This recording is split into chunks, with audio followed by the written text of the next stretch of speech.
Welcome to another edition of Expanding Mind. I'm your host, Erik Davis, continuing our conversations about the cultures of consciousness. And speaking of consciousness culture, of course, another hard C word there is California.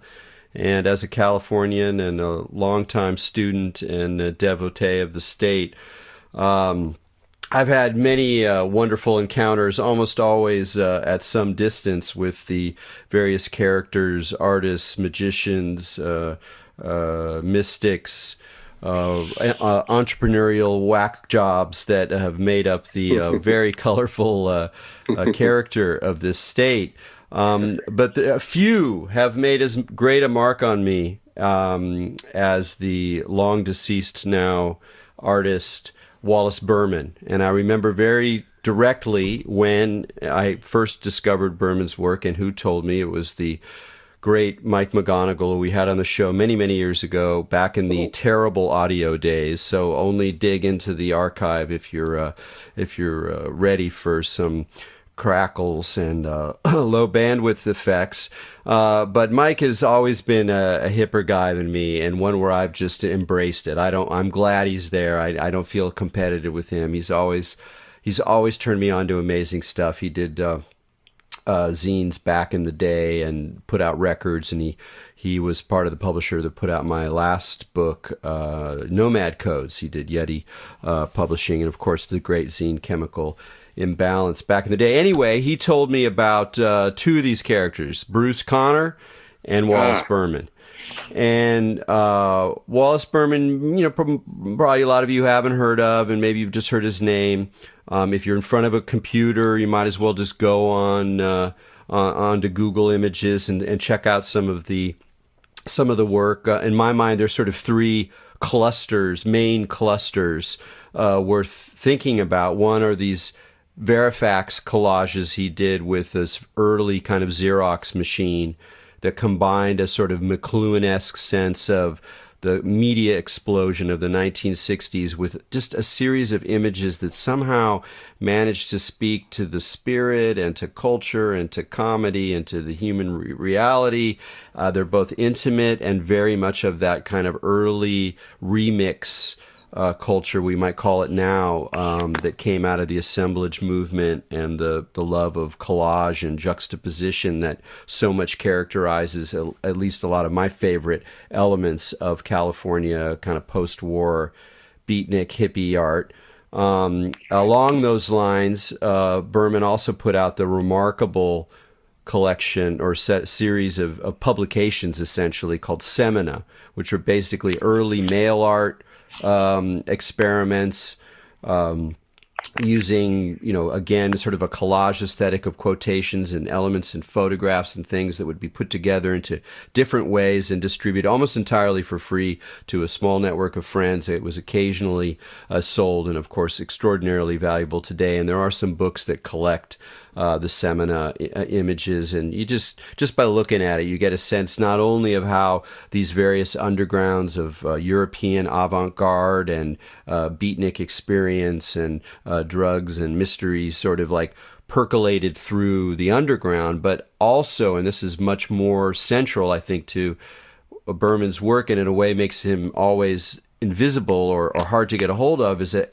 it's also about building social networks. It's also about creating relationships between people. And he was very much on the one hand, a kind of hermit who didn't really go for the mainstream art world hardly at all, and was very, in some ways, resistant about spreading the word about his work, and in other ways was very supportive of the other artists and other characters and poets and filmmakers and rock musicians that came across him and were often very much moved by him. The guy had a lot of charisma, and it comes through his work, and it comes through the stories about him, even though he wasn't at all a blowhard. I mean, he was friends with Cameron, who, we've talked about many times on this show, Dennis Hopper, Dean Stockwell, Russ Tamblyn, Brian Jones of the Stones used to come by their shack in L.A., And so I've always been fascinated with Wallace Berman, and I was incredibly happy to hear that his son, Tosh Berman, just put out a book, Tosh, Growing Up in Wallace Berman's World. And I had met Tosh, not really personally, but I was aware of him through a mailing list that we were both on back in the day, a kind of secret underground arts and literary mailing list, most of whose posters were not exactly to my taste. But I remember Tosh's posts vividly because he has a very... though he's worked a lot with the avant-garde, he's done avant-garde film screenings. He ran a publishing group, Tam Tam, that put out a lot of French avant-garde writing, and he's very hip. And at the same time, there's this charming. I don't know what the word is. I stumble over it. I don't want to say simplicity. I don't want to say childlike character, but there's this directness and freshness to his approach and his speaking that is disarming and makes me realize how convoluted and overly complex and self-reflective most of us are. And so it was great to hear Tosh read, and I was very happy that he agreed to come on the show. So with enough of my introduction here, Tosh, thanks for joining us on Expanding Mind. That was an incredible introduction. Well, thank you. That was amazing. That was amazing. I mean, do you actually need to be on the show? I mean, you pretty much got it all, I think. Yeah, people have accused me of that before. I'm like, you're not accusing. You're very skilled at this. It's really, really, really good. But I could add the little details or the little nuances. I can do that for your show. I'm sure you're going to do. You're going to comport yourself more than ably. I really did. I just enjoyed reading. Whatever else I learned, like my kind of scholar, data hound nature wanted to read the book to find out the details on Cameron and George Herms and what was it like in Topanga and all and I learned a lot, and that was great. But all the things I learned what was really fun was just how much fun it was to read this very sprightly memoir. It felt like I got a feel for the place and those times and those people. That's hard to do because at one remove, if you're someone like me, it's very hard not to romanticize it, not to build it up, not to make it into some kind of absolutely magical existence. And while there's not a terrible dark side, and you don't spend tons of time, listing everybody's faults, there is this sense of just a very straight sense of reality that comes through that was really charming. This is so much in your voice. Did you feel like did you have any goals for yourself when you were writing this in terms of I don't want to do this, I want to do this, I want to get this across, I don't want to worry about this kind of stuff? Or did you just start writing? I started writing, but as I started writing, I was thinking of I didn't want to write for myself. I wanted to write for an audience, for a general reader. And I tried to express myself to, I sort of picture, as I was writing, I was sort of picturing a series of faces in front of me. Like I'm on stage, I'm a performer of sorts. And I just wanted to perform well by writing well and hopefully give a description of an era that's often talked about, but often overlooked at the same time. Due to most of the history that I cover or what's in my book, a lot of art historians have covered that period, but not always in a truthful manner, but sometimes the facts are wrong or they're missing nuances a lot. And it's the way we look at the world. There's good people and there's bad people. There's good and evil. And in my case, I don't see the world that way. I see the world as a mixture of good and bad. And I got that from my father and from my parents. And that is something I wanted to express in my book quite. Well, I want to articulate that a little bit more in my book. Yeah, I mean, especially when you read the art historical stuff, which is mostly what I've read about those times as well, there's something about that approach that it even if it doesn't romanticize, it kind of it's always got to underscore the genius. It's always got to kind of put the individuals out of the fabric of everyday life to emphasize their value, or their brilliance or something like that. And I do believe your father's work was brilliant, and it still moves me. But I also really just was always attracted to him as a character. Like Yes. who was this guy? Like what was he like? You get a sense, just the photographs, just that he was kind of. He was so much his own person, and you really communicate that very well. What did you think was most missed about depictions of your father in other kinds of accounts or popular culture, or the ideas about him? One thing that's always been built up, and it always made me uncomfortable, is sort of the mystical aspect of my father. That, for instance, he's sort of a mystical man, or he was a guru, or he had a spiritual quality, which I think is partly true, but he's also a great humorist. He had a really great sense of humor, kind of a goofy sense of humor. And that has never been captured by like an art historian or other people talking about my father. His sense of humor, he never took himself that seriously as compared to other people taking him that seriously. And a lot of times I feel people who wrote about him are projecting a lot of themselves onto him. Sure, and things that they want. I love the cover for the book, by the way, because it communicates not only the relationship between you two and your father, but it's super goofy. It's super goofy, but it's really, I didn't realize it too much later when we chose the cover for that image for the cover, because that cover is actually perfect for the book. It's really the relationship between me and my dad and my mom. Yeah, my mom's in there, but as a photograph, and she's looking down at us. And I'm looking at my father, so all the eyes are sort of on my father in a sense. Yeah. And that is a very accurate description of him. When he walked into a room, people looked at him all the time. Not just because he was weird looking, but he did have a charisma. He did have like a star quality about him. I didn't feel it that way as his son, but when I walked in a room with him, I could sense other people being not uptight, but definitely like excited or nervous in front of him, or don't know what to say in front of him, or they pay a little bit extra attention to him. And he really said anything to these people. All he had to do was just walk into a room and a light switch went on. That's amazing. One of my favorite things about him is that you talk about, but of course you weren't around to witness it, were his early years when he was sort of on the edge of the kind of jazz, petty thievery, gambling, downtown LA scene. Now, that's romantic. That's totally romantic to me. but was it not the case? He did the record. He did those early record covers, and he was playing pool and stuff like that. It just seemed like at the time in LA for someone to a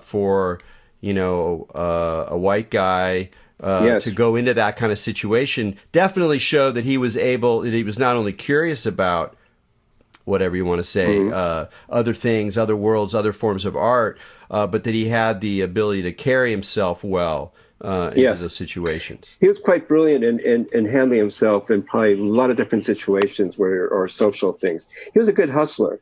He knew how to hustle, like in gambling. He probably knew how to hustle people in his own manner. And he understood the psychology of others. So when he's in a room or in a situation, he knows how to figure everything out. He had a great street sense, that's for sure. And he was just a 15-year-old zoot suit wearing dandy of sorts in the roller 2 years, and was heavily into swing dancing and bebop jazz. At the time it was like the punk rock when it happened. Bebop jazz was this crazed noise, genius sounds that are coming out of people like Charlie Parker and Dizzy Gillespie and Thelonious Monk and so on and so on. And Los Angeles actually had very strong jazz clubs in the 40s. Absolutely. And early 50s. Yeah, it's good to it's something about that style that he was cutting that really that came through as well. That he had a very particular sense of style that was understated on the one hand, but then could also be very again charismatic or magnetic. And you talk about his clothes a lot. You talk about kind of his style and how that set him apart. What was that quality that he definitely had his own sense of dandyism. He's definitely he wasn't egotistical, but he definitely in his own mind dressed well, or he wanted to dress a certain appearance in front of the public or in front of people. And he took great care in his clothes. In fact, my mother in the late 60s and 70s made all his clothing pretty much. Very rarely did he go to a store and buy like a shirt. It usually was made by my mother. So it was, it was definitely like part of the beat thing, going into the hippie thing. And my father had like these sort of really beautiful flower handmade shirts made by my mom. And he was very fussy about his hair. His hair was really long before it was, people had long hair. And he definitely had a sort of a Charles Baudelaire sense of clothing and the way he looked at culture, including like the drug world, which he didn't never romanticize. In fact, he hated heroin and a lot of the hard drugs. But he did understand the importance or the presence of narcotics in the art world as well as in the street life. You definitely know it was there, and he accepted that. You mentioned Baudelaire, and of course you know a great deal about the historical avant-garde, and especially in France. And one of the things reading this it gave me a little bit more insight into the relationship between these bohemian artists and poets who are very, very consciously not buying the mainline American life, and they have this sort of space to operate and build their own worlds and old relationships. How the European avant-garde function for them? How important or central was the example of the Dadaists or the Surrealists, or going back to someone like Baudelaire or Dandyism? How in a way present was that tradition for these West Coast, in other ways very cut off from European culture kind of folks? Well, okay. Generally speaking, I don't know if you ever looked, but if you ever seen photographs of Paris nightlife of young people during, say, like the late '40s, very early '50s, the early Situationists, the Friends and the World of Boris Vian, and Juliet Greco and Jean-Paul Sartre. When you see pictures of them, some of these kids look like beatniks or beats. They look like West Coast beats. And some of them even have like sort of like a punk do haircut, that comes out of like the 1970s England. But this is all like in the late 40s and early 50s. And, Juliet Greco, do you know who Greco is? Do you know of her? Well, Juliet Greco is the typical existentialist French singer of the late 40s and early 50s. She's still alive, actually a friend of Cameron. Which I found out not that long ago. But Juliet Greco is a woman who wore all black, had black eye makeup, and she had like very strict bangs and very straight black hair, which is the typical French woman existentialist. But of course, that also describes the American beat woman as well. So I've always felt there was a connection between the French culture and the beat culture in America. And of course, the Beats admired the Surrealists and the Dadaists, and people like Charles Baudelaire, and later Celine. There are many like European writers that influenced the Beats. Specifically, my father, he loved. He came from the streets. He was like a street guy, and he self-educated himself by going to the Los Angeles Library by reading poetry. And the poetry he read by chance, art design, or is Rimbaud, Mallarmé, Charles Baudelaire. So he got that the late 19th century poetry thing down.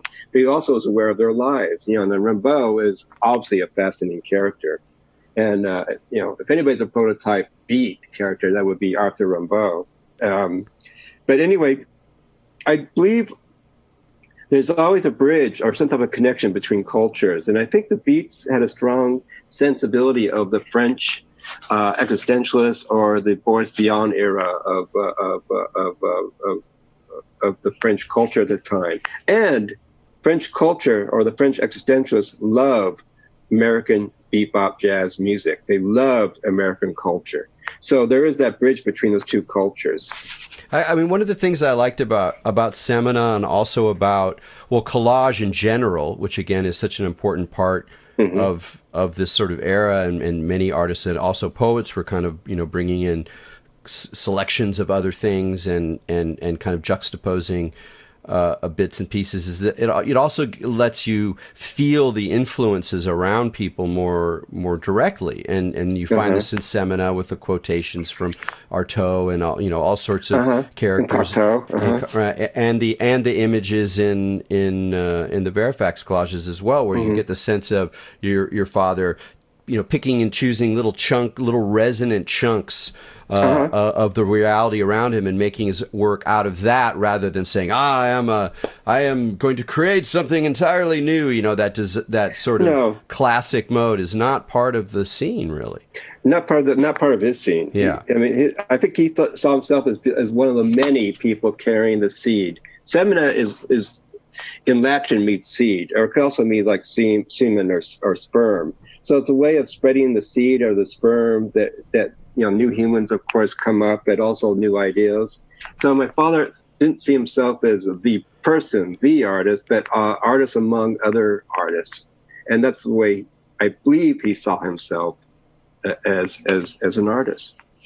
Yeah, it's interesting. You make the point many times that he really just didn't talk about his art at all. He didn't talk about what it was going to mean or what. Never. Not to me privately, not to anyone publicly. Never did interviews. Never talked about anybody about him as an artist. He believed that his art itself spoke for itself.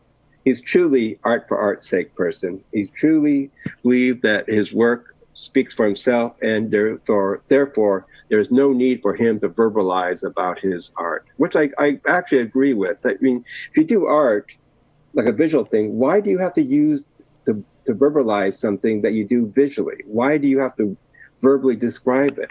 Boy, are you swimming against the current these days, man. It's like you come out, if you're like artists, they go through art school and they come out and they already sound like art critics. They have all the jargon to explain what they're doing, and I think that is totally wrong. A wrong way of doing art.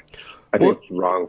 Here's a question, like a tension, if you will, in your father's career that you talk about in the book. On the one hand, you say, of course, he's a good hustler. He's a great people person. He was really supportive of people around him. He went to gallery shows. He knew everybody. Yep. And at the same time, there was kind of a resistance. It's partly because of the bust, which we can talk about. But there was also it's like he didn't want to play the game. He could have played the game so much more than he did. Yeah, but he didn't. He didn't do it. He didn't want to do it. He didn't want that lifestyle. He did not want to join a gallery, not because he disliked galleries. He loved galleries, or he disliked gallerists. He loved the gallerists. He loved the people in the art world of the time. And up to his death, he loved going to galleries and museums. He loved all those people. But he did not want to be signed to a gallery. He didn't want to feel like he had to do a show every 2 years or every year. He absolutely did not want to have anybody to have control over him or his artwork. None at all. And he was very he was militantly so in that position. So it wasn't a personality thing like, I don't like you or I don't like the system. It's more like, I don't want anyone to have any control of my work or me. Another aspect of that just was remarkable is that when he did sell work, first he would tend to know the people he was selling it to. Yes. But if it was working with a gallerist, he'd go in there and he'd be like, I want $500 for this. And he didn't care how much the gallerist got for it down the road. It was like, it's $500 to you. Yeah. I'm done with it. It's not like this investment, thing that's so pervasive now. My dad lived by moment, day by day. He never thought about the future. How does that seem to you when you reflect on your own life and either growing up under that influence or picking up that idea or living with it? I follow that pattern to this day. It's because I have no choice. I cannot plan my life out in any fashion or any way. It's basically day by day, moment by moment with me. I got married so quickly. I got married in my 30s, but it wasn't like I went on a long engagement, a long dating process. We got married within 3 months after I first met her. So, I'm willing to take these type of decisions and do it quickly and follow that first instinct. And I believe, I can't say I was raised because my father did not sit me down and taught me this, but just by living with him and my parents, my mom Shirley as well as Wallace, I thinking about the future was not in the cards at all. It was just not a thing we talked about. It was not anything planned out. And my father, he made a piece. He needed some money for something, something he wanted, or he had to pay rent, or not rent, but food. I don't know what, but $500 is going to take care of that, what he needed at that moment, and he just wanted $500. Now, if the art dealer took that piece, which he purchased for $500, and sold it for $1,000 or $10,000, he couldn't care less. He didn't care about that whatsoever. He just did not care. He never felt like he was being ripped off, or he asked for a certain price, he got the price, and he was happy with it. That's remarkable. You mentioned your mother a couple of times, and one of the things I really appreciate about the book is how not in a condemnatory way, but you frequently in the book refer to the sexism of the beat scene or the hippie scene, and even how it manifested in your parents, and your mom never drove, and she didn't seem like your dad wanted her to drive, and she's making the club. She did a lot of work. She was the one who had a kind of straight job. Yes. How do you think about that? Well, I mean, that legacy now, is it? Do you feel it's important to really emphasize that aspect of, again, a story that can be romanticized, that there was really... Yes and no. That, what I'm telling you, as far as I know, is a fact. We live in a sexist world, and we live in a racist world, all of us. So I don't believe I cannot be affected by sexism or racism. It's part of my DNA as an American, as a person of the 20th century, of a baby boomer. That's something I cannot avoid. And of course, sexism existed in the beat era as well in the arts. And is it wrong? Yes, but it was an accepted sense of wrong at the time. It wasn't really talked about at the time. It wasn't debated till much later, like in the mid-late 60s. Of course, there's all these individuals who talked about feminism or the difference between the genders, but it wasn't really that obvious everyday existence that took place in the beat world or in the hippie world or in probably a lot of people's lives. So looking back now, we could think, oh my God, these people are terrible, or oh, that's horrible, or I can't believe I saw this book that was published in 1962 and it's all male poets and all white poets. Well, that was the existence of the time. It's not really the existence now, but at that period of time, that was the fact. That was the existence. So when I do comment about it, I'm not commenting to condemning my father or my mother or actually anyone. I'm just talking about what it was like in that era, and that's the truth. It was a sexist culture. We lived in it, and we operated under it in our ways. How did your mother feel about your book? She just read it after it was published, so I was very, very nervous. She actually loved it. I was a little bit sensitive or scared that she may not like how I approach her role in the narrative, because I feel like pretty much she was not. She wasn't a victim, but she was definitely a person affected how a woman is treated by men culture, and men culture to me, looking back, is pretty horrifying. But at the time, I wasn't aware of it. As a little boy or as a teenager or a young adult, I was not aware of that world. My mom never complained about it. It's just something that happened and it was lived every day. But my mom's still around and I'm still around. And we learn and we go on. Yeah, that's great. Earlier you mentioned that one of the elements of the image that you wanted to push back against about your father was the sort of mystical side. He made another series. Some of the images in the Verifax are kind of whatever, esoteric or Jungian, and then he has this series of many pieces that involve the Hebrew alphabet just as letters. They're not really words. The Kabbalah, but it has sense. Oh, it's got this Kabbalistic side, and then of course he's friends with Cameron. And guilty. That's where I'm like, oh my God, is there? That's where my secret desire to be honest was like, there's some kind of secret transmission from Cameron to the Beats, and they go through this thing, and there's Berman and George Herms is in on it, and it's this whole kind of thing. And of course, it's much more casual, friendly, not so heavy duty as that. But it did seem like your father, if we don't want to use the word religion or spiritual, but there is a sort of, I don't know what to say. There is sort of a gesture towards. He had an interest in spirituality of sorts, but he did not. He's never been to a church. He's never been to a Jewish temple. He never practiced magic with a K or with a C. He did card tricks. Yes, he was good at doing card tricks and like little magician tricks. But he was never like, his friendship with Cameron was basically because he admired her as an artist and as a human being. She was a remarkable, great woman, Cameron. Yeah, what was she like? Tell me about your impressions of her when you were a kid. Okay, as a kid, my impression as a kid, she always struck me that she was a witch because she looked like a witch. She had red, long hair at the time. Her face was kind of wrinkly, and she always wore like dark clothes. So to me, it was like the image of the witch. Then beyond that, she never ever spoken to me as a child or as a teenager about the magic or magic practices. And as far as I know, she never talked about it with my mother and father that much.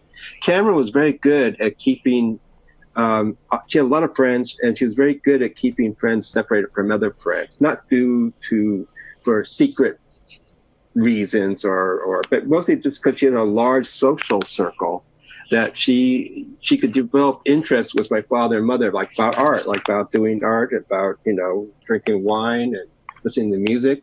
And then she had the Jack Parsons side, her husband, where they dealt in these Aleister Crowley magic practices. But she never really shared that with other people outside of that world. So she was very private. She was a very private person and very, very sweet, a very sweet woman and very fun. She's obviously a fun girl, fun. I imagine when she was younger, she must have been just like this incredible, attractive, and incredibly fun. Yeah, I can totally imagine that. I mean, there's so many great characters in the book. I mean, one of the fun thing is a lot of the it's told not so much like a straight history, but sort of a little bit more like a jewel with different facets that are glittering. Yeah. And a lot of those are these different individuals. Some of them not so well known, some of them well known. Mm-hmm. It doesn't really matter. That's not the point about how well known they are. But there are some really amazing characters who came through your life. I didn't know at all about the kind of Rolling Stones connection and how good friends Wallace got with Brian Jones and elsewhere. And I still don't quite understand how that came about. Like, how did they find him? How was he at the right party? Was it through Warhol? I mean, how did that come about? It was through an amazing woman who I cannot give enough credit to, is Toni Basil. Toni Basil is probably famous for most Americans or most people for having a hit song in the 80s called Mickey. Do you know the song Mickey? No, I'm one of the weirdos who actually knows that she's in a Bruce Conner film, and I don't know that song. Isn't that fantastic? That is such a fantastic thing. She's the type of person. There's a type of personalities that has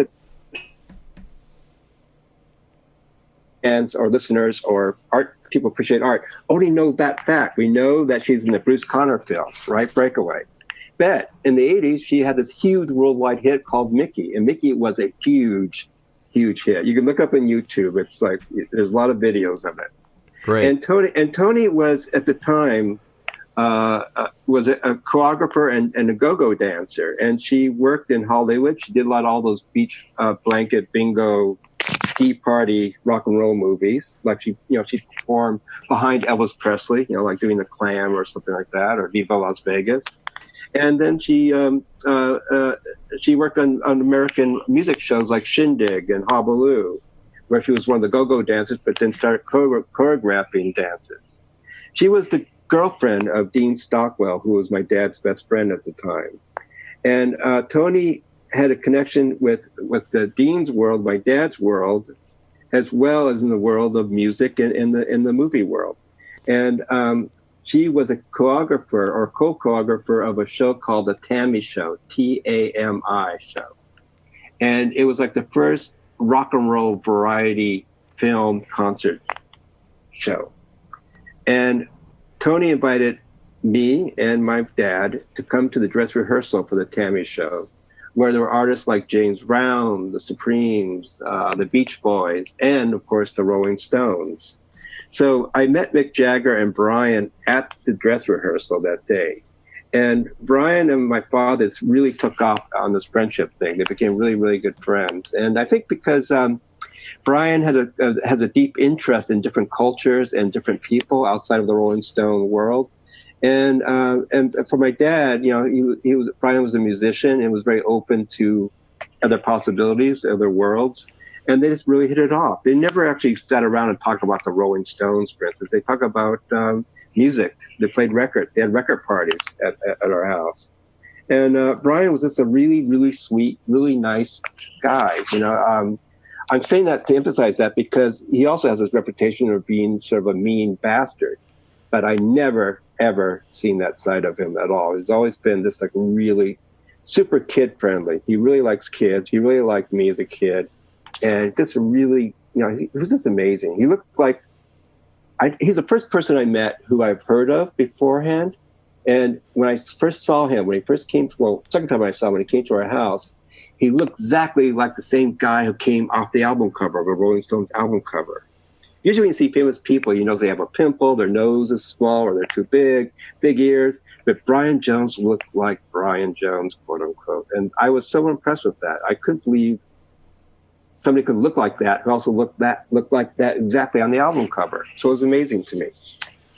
Well, I love the whole thread of music throughout the book in the sense that not only do you give a lot of credit to how genuinely hip your father was. And so unfortunately the word hip has kind of lost some of its I know, I hate that. The word hipster is so great, yet now we use this new term. You can't say it. So, I mean, you could still kind of sometimes say someone was hip, but it doesn't really work that way. Anyway, there's not really a good word in its place. Nonetheless, he had it. Whatever he's bringing. He had it. He was bringing home the Velvets record. He was like up to snuff on a lot of really great music at a time where there was a lot of music people love, but a lot of it in retrospect, as you point out, is not always so glowing and gleaming. And then, of course, there's your obsession with music. I mean, you can kind of tell from the beginning that, like, okay, here we got a real record collector. We got a real obsessive here. Of course, you've written a book about going to London to see Sparks play every single one of their albums, which is an amazing feat. I have to admit, I have not climbed the Sparks mountain. I think that, later in your book, when you're talking about being a record collector, you're very glam identified, and you have issues with prog rock and metal, and I'm afraid that I'm on that nerdy side of the fence, but we can throw joints at each other across the fence. I'm starting to appreciate like King Crimson. This past year, I purchased all the early King Crimson albums. So I am changing. Excellent. My taste is evolving, and I now appreciate the early Robert Fripp King Crimson records. But I love them, in fact. I love talking about that glam scene and friends and clothes and how you kind of that became a sort of zone to play with things when you were coming of age in the 70s, living in Topanga Canyon. Topanga Canyon is another place where there's a lot of myth, and you do some good myth busting there. So, give us a slice of the myth and the reality of Topanga Canyon in the high holy days of Neil Young, etc. Well, canyons. Okay, I lived in Topanga throughout my late childhood, throughout my teenage years, even to my young adult. Like I left around 20 or 21 years old. And Topanga, canyons to me are always a little bit strange. It's an area, a location between two other things. So Topanga is between the Santa Monica, the ocean, Pacific Ocean, and then the other side is the San Fernando Valley. And I feel a lot of people move to canyons because they want to avoid those two areas of the world or other places. So in a way, a canyon is very remote. It's just usually like two lanes going in, a lane going in, and a lane going out of the canyon, both sides, Santa Monica side as well as the valley side. And here we get like the utopia concept of sorts. Communities get started. And during the hippie era of the 60s, the hippie thing was the dream utopia, this great platform or environment where there is free love. I'm not talking about this sexy stuff, but just talking about acceptance and just being in tune to each other and grow a beard together and smoke pot together or whatever. And I think there was that was a period of time was just total utopia. But towards the mid to late 60s, it got darker. It became a more darker tinge. And a lot of the people who were citizens of Topanga a lot of them were single women with children. Or if they have boyfriends, their boyfriends are like bikers or hippie guys or drug dealers or, rock and roll musicians of sorts. And for me, who loved glam rock, who loved Roxy music and David Bowie, Topanga was not exactly the best place for me. It was not the best place for me. And I really miss the urban landscape. I miss the concrete. I miss the buildings. Yet I'm stranded in Topanga, because I had to wait till my father take a trip either to the Valley or to Santa Monica to get a record or to see a building or see some life out there besides Topanga. So I didn't like Topanga. I felt Topanga was a prison to me. And the music was clearly part of the escape. I mean, it was such a, it was clearly rock and roll. It was clearly had the energy, the frisson of something that the Stones had in the early mid '60s, but was definitely not hippie. Well, it was, what it was. It's like the house band of Topanga would be Neil Young and Crazy Horse, and then Spirit was another big band. And then another group called JoJo Gunn that came out of Spirit. And then the Flying Burrito Brothers were always around Topanga and playing at Topanga Canyon. There's a place called the Topanga Corral, which was a bar and a venue. And a lot of bands came through there, played at the Corral, including Neil Young, Flying Burrito Brothers, Graham Parsons, of course, who was part of Flying Burrito Brothers. My dad liked them a lot. And at times, my dad would go to see Flying Burrito Brothers at the Topanga Corral. There'd be nobody in the audience except him and 5 others, and those 5 others were the Rolling Stones. So it's just the Rolling Stones, my dad at the Topanga Corral watching Flying Burrito Brothers. That's hard enough for me not to get romantic about.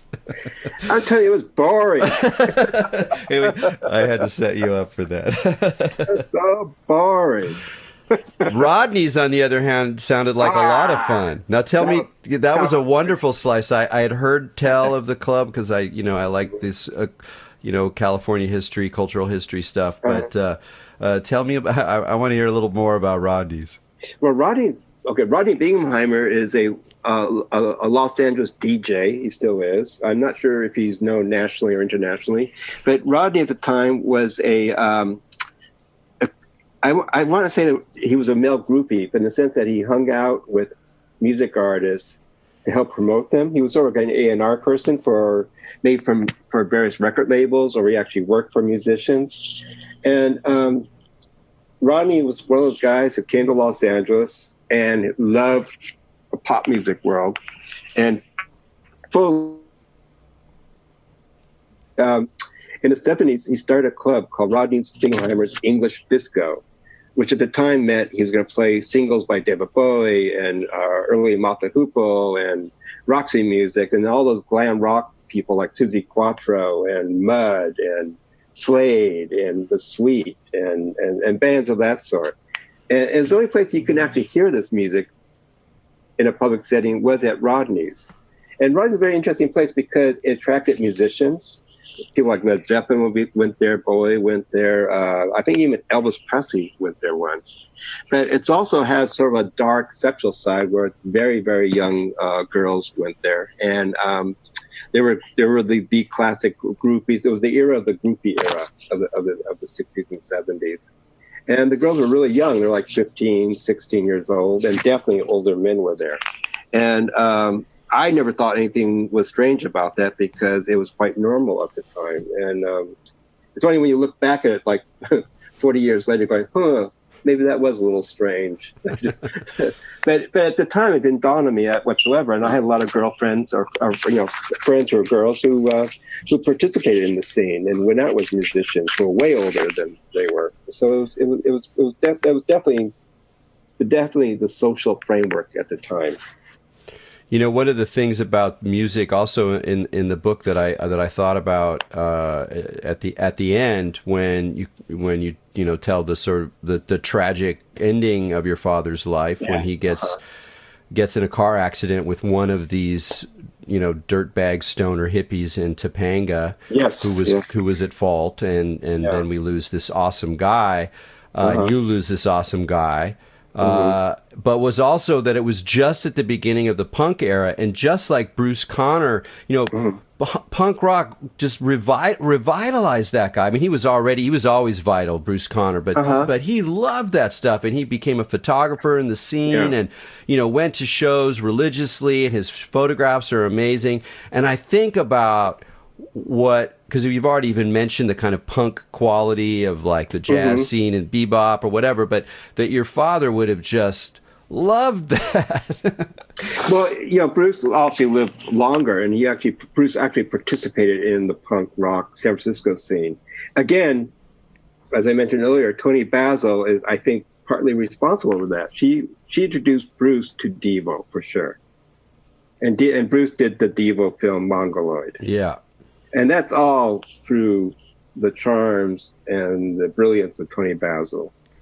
So I just want to give her credit again for that. But my father had a really good antenna ear for like new music. He never was one of those guys that just like, he loved bebop jazz of the 40s and 50s, and he always loved that. But he didn't stay in that framework. I mean, he was always listening to what was new. I mean, he didn't go out to find new things. He only found interesting new things. And when he died, he heard the first Patti Smith album, Horses, and he liked it a lot. And he was also heard like some of the New York bands like Television. When their first album came out, he wasn't alive, but I think their single Little Johnny Jill came out in 75, 74, independent single. And I think he heard that, and I know he liked it. And he had a really good appreciation for artists who are really pushing the boundaries or trying to do something new. He had a great appreciation of that. But it also seemed like the DIY in your face, and then also very in this weird way kind of community oriented aspect of punk would have really resonated with him as well.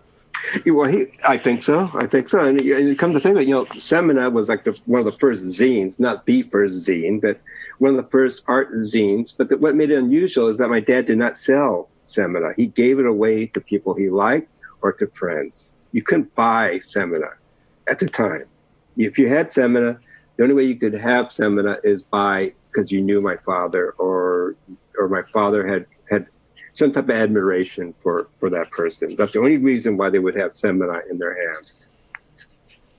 So in that sense, that's like a DIY thing. That's sort of like, I'm bypassing the distribution. I'm bypassing the economy of it all. I'm just giving art just for art's sake to that particular person. And that is a very sort of a punk rock thing to do, I think.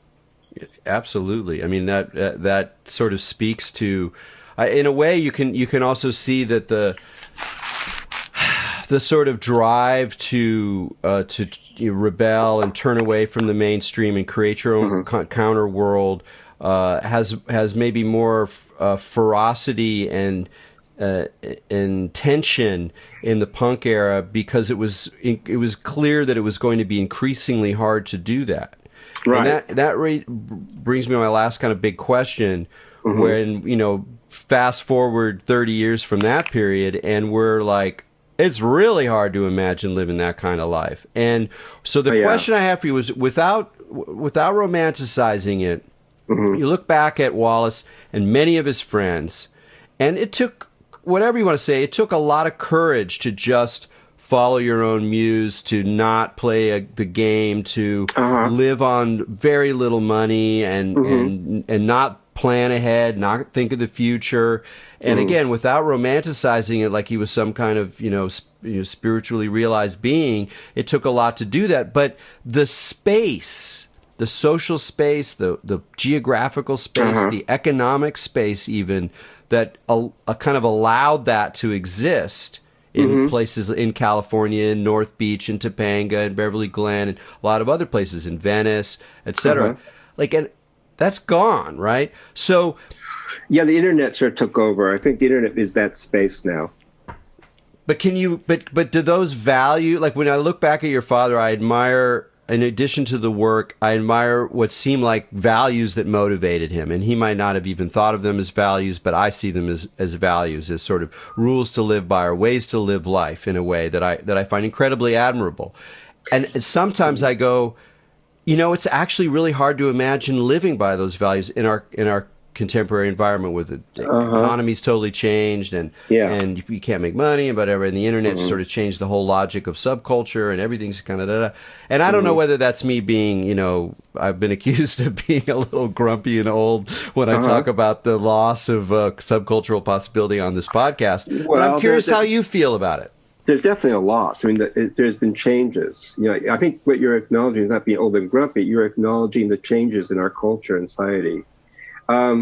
If my dad was alive, and he died, so I don't know what he would be doing now. He might start a band, for all I know. He might be like Vic Simone, making singing standards. I don't know what he would be doing now. But I know that my dad appreciated the mediums. He loved the medium of the photo collage graphics. He loved the medium of sculpture.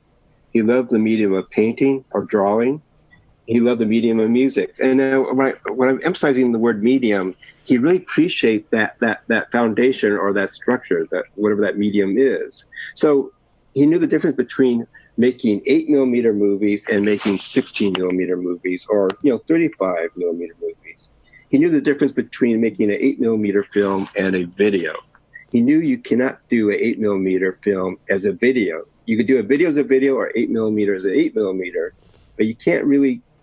You should not use your techniques in making 8mm film and putting it and making a video. Does that make sense? Yes, absolutely. So I think if my dad was alive, and I'm just projecting this, he would accept the internet, but he will do artwork that's only specifically for the medium of the internet.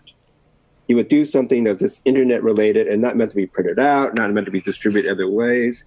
It would be very focused on that one medium. And that I think my father, if he was still alive, possibly would have worked in that manner. Not saying, we don't know. We just don't know. No, we don't know. But I could see, I was around a lot of media art scenes in the 90s, when the internet, as we know, it was just kind of, emerging from the labs of scientists and uber geeks. And there was a lot of net art. There was a lot of stuff that was using the medium. And, some of it wasn't that good, but there was definitely a zone or a period of time when people were trying to come up with what is the language that's specific to this medium. Yeah. How do we kind of play with that? And that's, a lot of that's, it's still there if you look for it, but it's such a different beast now. Each medium has its own restrictions and its own exceptional aspects of it. And my father was brilliant enough to know each thing has its minuses and pluses, and he worked within that foundation. And I think that is something he really respected. We had a friend who was a filmmaker and started making videos. It was like in the 70s, early 70s. But his videos were very much like his movies. It was just sort of like he's just doing his movies on a different medium. And my father criticized his work because he thought if you're working on a video, do a video, don't do a movie. And to me, that makes a lot of sense. I think that's a good criticism. Like if you're going to, if I'm going to write a blog, I'm going to write a blog. I do write a blog, but a book is totally different from a blog. It's a different medium, a different texture, different nuance.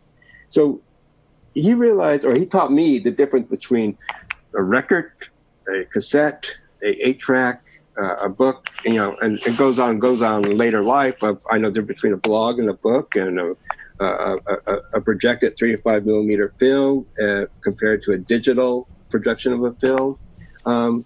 It's basically, I think it's very important for artists to respect the medium that they work in and other mediums that they are separate, but it could be equal, but they're separate. Do you have any, I assume you must have some pieces by your father in your house. I'm kind of curious. I don't. Oh, you don't? So are there any particular pieces or works that speak to you either because of their associations or because of the work itself? As I speak to you, right in front of me is the cover of Bebop Jazz that my dad did for Dial Records in 1947. It's the first record that Charlie Parker has appeared on. I have it because I purchased it through like eBay or someplace like that. All the work I do own work by my father, is in the gallery. After a while, I was just surrounded by my father's work, and to me, it became surrounded by a period of time, a past, and I had to break away from that for me to write this book, Tosh, as well as I wanted to focus on my wife's work for a while, and now my house is full of my wife's paintings, which I'm happy to live with. I love my dad's work, but I needed to be somewhere else for a while. And are you still in Los Angeles? I am in Los Angeles, yes. There's another example of massive change. And what's ahead for you? What's next up? I mean, 10 years on a book, that's a lot of time. Yeah. Good question. I have 2 other manuscripts that I'm completing that are sort of combination short story and essays combined together. And in the year 2014, I made myself an assignment where starting January 1st, I'll wake up early in the morning, like 6:30. I will start writing and researching, and I have to be finished by 11 o'clock that morning. And I post it on my Facebook page as well as on my blog. And I did that every day of the year in 2014. So I have something that's like 200,000 words. It's massive, and I'm now editing it down and thinking it as a book, making it into a book medium. Fun. And was it just about everything, or did it have a focus? It's about everything, really. It's everything that I'm interested in, cultural-wise and literature-wise. And I would sometimes make up stories, or sometimes the stories are absolutely true. The reader probably doesn't know. It reads like a journal, so the reader will probably think, "Oh, this has really happened," but it's not the case sometimes. But other times, it is the case. It's totally true. Oh, well, that sounds remarkable. I look forward to that very much. It's there's a version of it on my blog. If you go to my blog, you can find it. And how do we find that? Good question. What is my blog? I just push a button, it takes me there. It's like www.toshberman.com. Excellent. Well, Tosh, thanks so much for talking with us on Expanding Mind. I love it. I had such a great time talking to you, Eric. It was a pleasure meeting you over the computer. Thank you. All righty. Well, folks out there, until next week, keep your minds open.